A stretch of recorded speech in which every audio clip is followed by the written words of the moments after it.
Wow, look at the pony in that train. Do you like ponies in trains? Yeah. Welcome to the herd. In this video, we'll be taking a look at this very large and very inexpensive remote controlled train. But also, I'm going to throw in this one as well because both these train sets cost the same amount of money. It's coming up to Christmas time and you have to be very wary what you pick up and buy as a Christmas train. Well, there's the receipt for both of these train sets. There's a few things you need to note here. They were purchased on the same day. They're purchased at the same store. They both cost $49 each. And that's really important to remember as we go along in this video. The larger Black Canyon Express was found down in the toy department. It looks pretty big. It looks impressive. It tells me it's G-scale. While the smaller box, the Holiday Express, well, it doesn't tell me it's G-scale. It just tells me that it's a Christmas train that plays a little tune. You might be wondering what else does $49 buy you in Kmart as well. Let's throw something else up there. It'll buy you this remote controlled helicopter which has its own video camera built in for $49. And there's a receipt for the helicopter, $49 in Kmart Australia.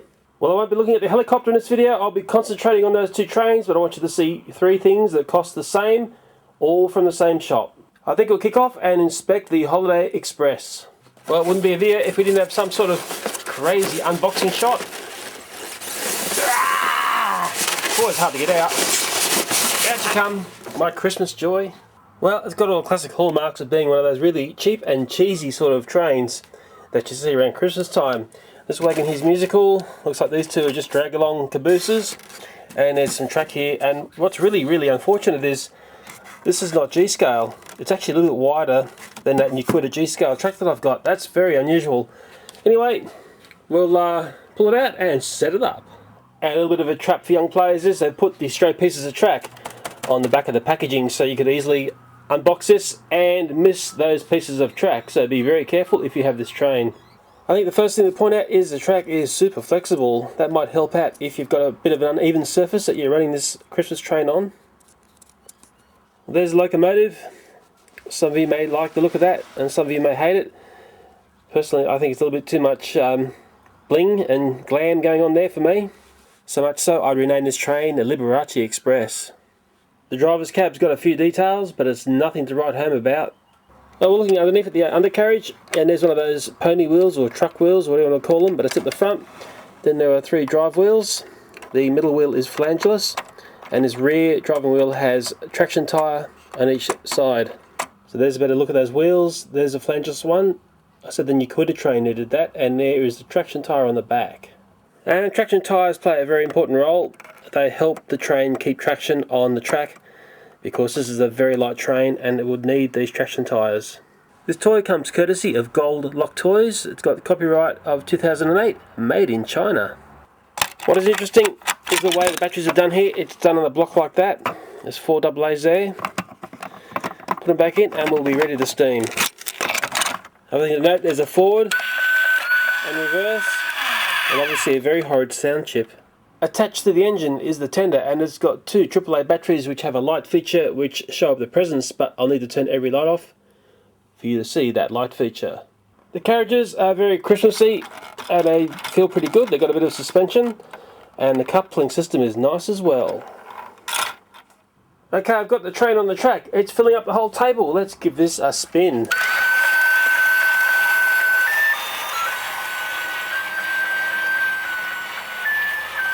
Well, there's another DMCA from that channel.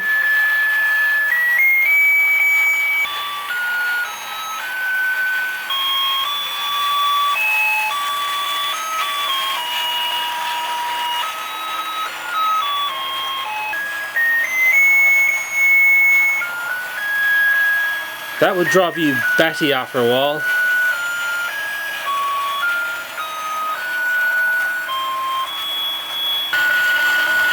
Well, as you can see, it's a fairly slow moving train. It's noisy, but mind you, if you're into Christmas and you have that under your tree, it'll be fairly impressive.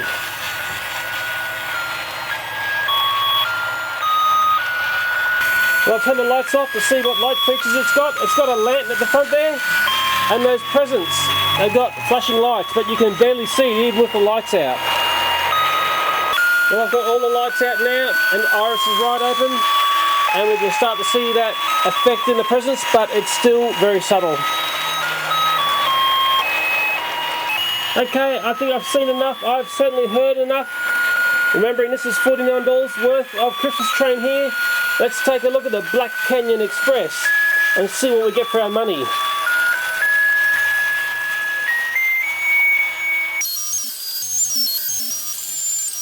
Okay, now it's time to get into the Black Canyon Express, and it's telling me it's a radio-controlled G-scale train set.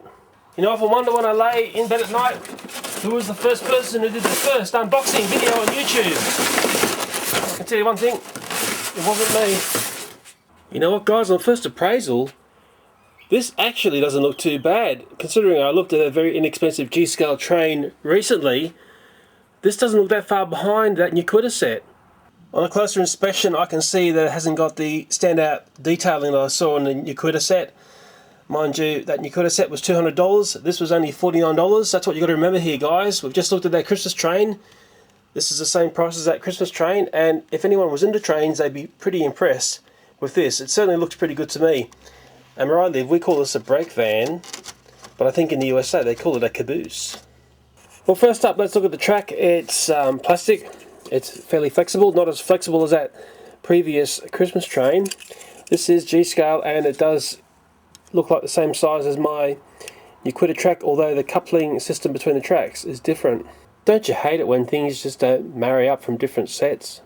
What is really nice, it comes with a whole lot of straights. There are 10 here. Most train sets you buy these days have very few straights, so this is a welcome surprise. Well, the remote control, it's cheap and it's cheerful. There's a forward, there's a stop, there's a reverse, there's some music. Wait to hear what this train does. And it's powered by a 9-volt battery. There's also this bag of what would be signs. So you got your stickers there and your plastic things to stick them onto. There's also a set of instructions which came with this train, and are fairly well laid out and they're pretty easy to understand. And it seems these are the people behind this train. I looked on the train itself and all it says is made in China. Well, there's the engine. It's all black and silver. I think it looks pretty cool. Considering how much I paid for this, I'm feeling pretty happy. Well, here are the wheels, and it's got this front very, I don't know how to say, interesting would be a nice word, set of wheels there. It's got 2 driving wheels. There's traction tyres on all those wheels, and it's got a little pony up the back. I hope it's not a Brony. There's a close look at that strange truck at the front of 4 wheels. And here's a look at the traction tyres. These are really important, especially on this one, because this locomotive is very light. The batteries are not in the locomotive. What's that old saying? The devil is in the detail. Well, this train is halfway there, I suppose. It looks pretty good, but it's also missing a lot of detail as well. Well, there's the driver's cab, and I suppose there's just enough room in there for a pony. Yep, we have found our driver. On the top here, via this bell, you can turn it on and off by turning that, and there's also a continuous on. So if you want to run it without the remote, you can press that. I know what you're asking. You're asking, how does this thing power up? Well, inside the tender here is a whole series of batteries. I'll take this coal cover off. You'll see what powers this. You're looking at 6 C-cell batteries, and they are not Duracells. And because we've got all these batteries in here, that makes that one very heavy tender. If that rolled in a crash, it'd make a real mess, and there's a power connection at the front that plugs into the engine. And it's as simple as this to connect it up and bring the coupling together, and it's done. And look at the remote functions. There's forward. It's not proportional, so it's just one speed. There's reverse. And we might do a bit of sound chip here. And if you change what the train's doing, the sound changes as well. Weird.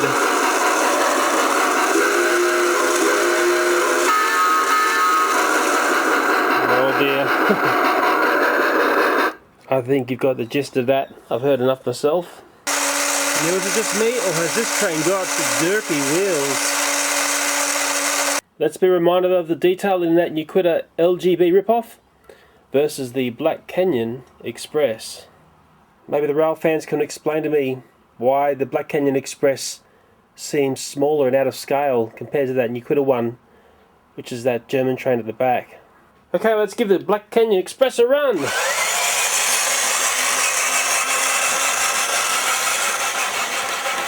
I'll keep that sound off for a while. I don't think I could stand that sound chip going just yet. It looks pretty good. Looks pretty good indeed.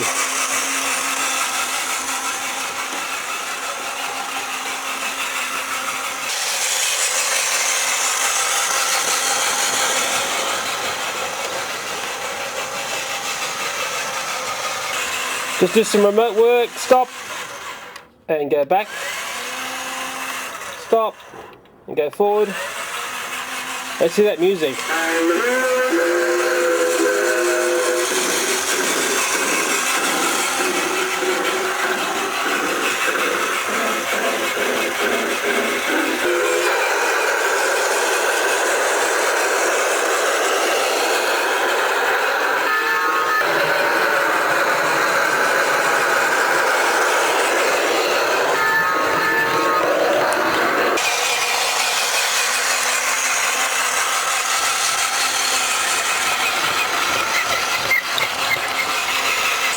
What is nice, and I sort of touched on it before, is you've got all this straight track.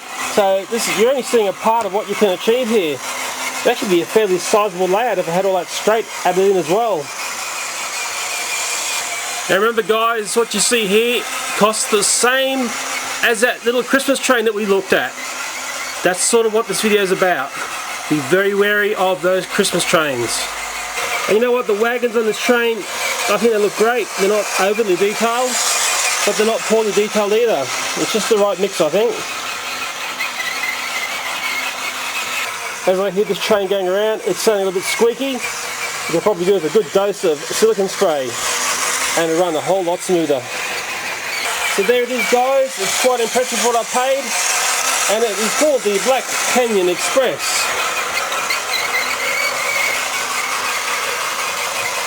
And hey, because it's G-scale, I can take it outside and put it on my garden railway that I built earlier in the year. Well, my 3-year-old boy is very impressed with this train.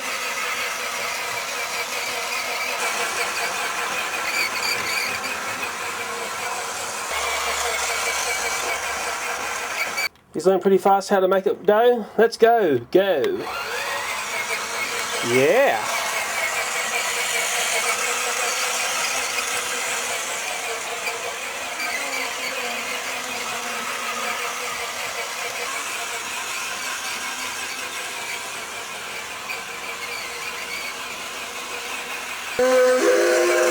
Right, we found the sound button. You like the sounds? You like those choo-choo sounds?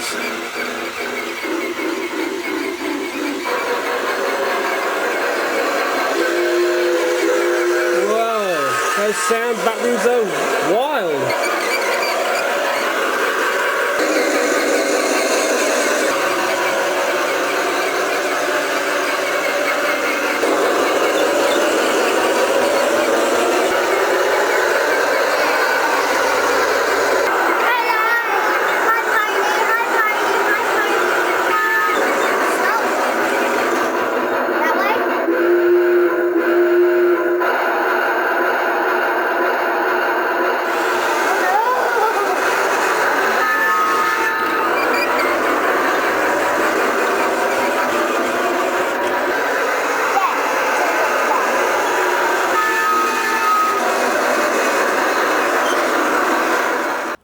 Well, curiosity killed the cat for me, and I went and grabbed one of the very highly detailed Euclid carriages.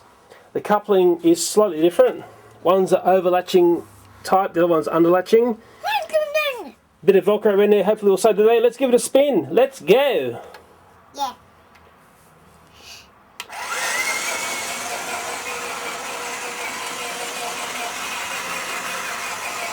That looks like it's holding in there. Keep it going, looking good. Yeah, go G-scale.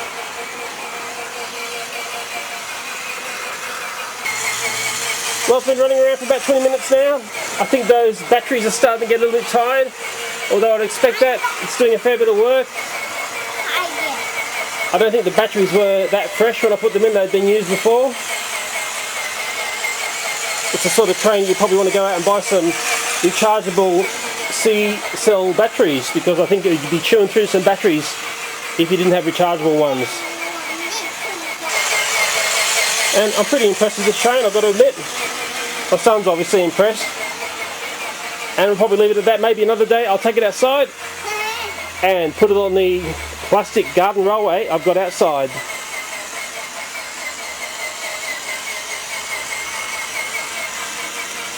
You want to take it out in the garden? Yeah. You do? Yeah, I do. Another day, I think. We've got to rebuild a bit of that track, don't we? Yeah. Someone put Tonka toys all over the track, didn't they? Yeah. Who was that? Yeah. Who put the toys all over the track?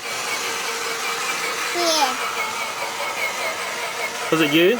Yeah. Thought so. Daddy. So, in final summary of these two trains, remembering I paid exactly the same money for each. To me, there's a very clear winner here. I'm sure you can tell me who you think's won here. But also, if you've seen the price of these in your country, particularly that bigger Black Canyon Express, to me it's a very Americanized train, that one. And people are going to say, oh, but Leo, the Black Canyon train isn't a Christmas train. Well, look, I can turn it into a Christmas train. Boom. I can sit my $5 Christmas Garfield on there. Bang. Instant Christmas train. It's that simple, guys. And just remember, before Christmas he was $20, and then when Christmas was over, he dropped down to $5.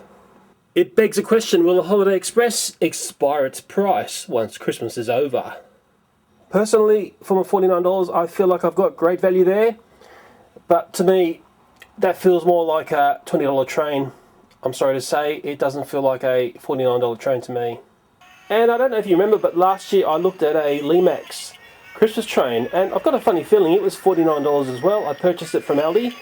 I'll throw up some video of that if I can find it. It'll probably be cut in at this moment here. And that was a highly detailed train. It was sort of, I suppose, Lego scale in size. It certainly wasn't this larger size that you see here. The Black Canyon Express is G scale. The Holiday Express is, well, it's a large scale. Sadly, it's not G scale. I'll just throw a vernier caliper on there and I'll show you how far off it is. Well, I've got my verniers in there and it's already preset onto the G scale. Let me lift them up and transpose them across to the Holiday Express. Okay, those verniers were set to G scale and you can see that it's just shy. You're looking at about 5mm wider there in scale, and that's really sad because if that Holiday Express was actually G scale, it would make a lot more sense as a toy, because then it would actually work with other toy G scale trains. But hey, let's not let common sense get in the way of making something really useful. Well, sorry guys for shooting this pretty rough and ready. I've done it in camera. I'm speaking this audio over in camera. And I've done this because I spent far too many weeks recently on a G-scale train, which, well, isn't that popular. I mean, I've got to throw a Thomas the Tank in on something before anyone watches it. And that's sort of sad in a way, but unfortunately that's the facts. I'll let you into a little secret about something I'm up to. And of course you've seen what I've done with Gandy dancers before. Fantastic little things those. You can billion-1 users for those. Well, I'm sort of thinking a Gandy dancer up inside that critter there might be a winner. Well, there's Winston. I dare say he's the comedy act. If there's any more, I will give the story away. And I dare say the Gandy dancer, it'd be lowered down a bit. I've got a funny feeling I could sneak it in there. I've got to investigate this, and if I do it, I will give what I make away in some bizarre fashion. And while we're thinking about Blue Mountain Mystery, this of course is Luke, and my son loves this character. When I bought this for him, he just loved it. He played with it a lot. And I suppose it throws away my thoughts of something being, bright coloured and colours that are clashing. It's green. It's colour-wise, there's nothing much going on. But what is very interesting about Luke is it's his shape. He's a very, very interesting and cute engine. A very cute face. And I suppose in the film he comes across as being fairly cute. A nice little guy. But the funny thing about this film is my son has trouble getting past, I call it the middle section of the film. He loses interest really fast. He likes the beginning, and I'm not going to give away the story at all, but he can't get past what Thomas is doing in the middle of the film. And he loved Day of the Diesels. He loved Misty Island Rescue. And he also loved Thomas and the Great Discovery. I think maybe he went through phases where he just watched Misty Island, you know, for days, and Day of the Diesels for weeks. But he's not latching on yet to this film, which is sort of interesting to see. I wonder if there are other people noticing this, or if you've got a personal opinion about this film. And that's the film Blue Mountain Mystery, if you're wondering, because I sort of finished off a bit funny there. Well, thank you for watching this video. If you've lasted this long, you probably lasted way longer than me. And hopefully I've given you some food for thought if you're venturing into the shops near Christmas time and thinking of buying a train. Again, thanks for watching, and there's probably the fail reel next. Can't have one of these videos about this going on. If I can get it out. Oh, come on. Damn Holiday Express. In the front there's 3 main wheels. The middle wheel here is... oh, forgotten. Take 2. With that really flexible track, I'm pretty sure this is going to make it over this obstacle here.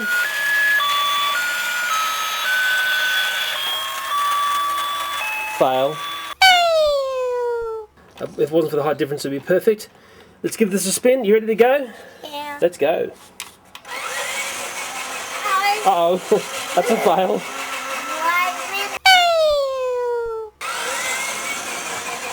There she goes. Oh no. What happened? Oh no, it's looking very bad now. Oh no! I have to investigate this. This is just my wild brain thinking about how to turn... oh. Do you like ponies and trains?